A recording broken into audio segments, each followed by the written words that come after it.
Did we learn anything from President Ronald Reagan when he did his tax cuts in 1986 and he overhauled the entire tax code and created the Tax Reform Act of 1986? Did anything good come of that that we really should be thinking about right now? I'm concerned about this because in December, President Trump signed new legislation overhauling the tax code, even a bigger revitalization than was overseen by President Reagan in 1986. So the giant changes in the tax law, which are very difficult and are still lightly understood by attorneys and CPAs, who all have to learn brand new rules, even though they've spent their whole life with one set, now have to learn all brand new rules. And they can't forget the old rules, by the way, because anything that they were doing in last year and the year before and the year before is subject to the old rules, and everything this year and forward is subject to the new rules. So now they have to know two sets of rules in order to be successful in their careers and their businesses. So their job is very difficult, which of course means that fees are probably going to go up because they have to take more continuing education. There are more hours they can't bill for, and there are more things for them to learn. So it just is a difficult situation. So get used to it. That's just part of the cycle. But what is it that we have to learn? Well, I'm frequently asked by radio stations and media outlets around the country to comment as a venture capitalist, a fund manager, somebody who's inside the money business, Wall Street style. And my opinion is really this. I'm very much in favor of a lot of the tax cuts that have been written into this new tax law. And I'm in favor of them because I believe that they stimulate the economy. You may or may not like billionaires, but when a billionaire buys a yacht, 1,000 people get jobs.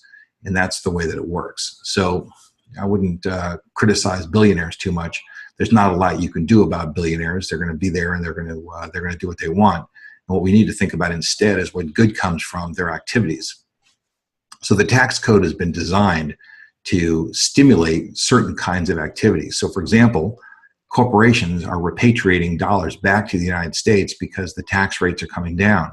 When tax rates are high, companies avoid taxation and they park money in other places. But now that tax rates are coming down, billions and billions of dollars are coming back to the United States for spending here, for distribution as dividends here, for distribution as bonuses and incentives here. So lots and lots of good things are happening. But there's a problem, and the problem is not the tax savings, because theoretically, the government is going to take in less money, but if the economy becomes more robust, then the number of dollars that move, which is called velocity, the velocity of capital should move faster.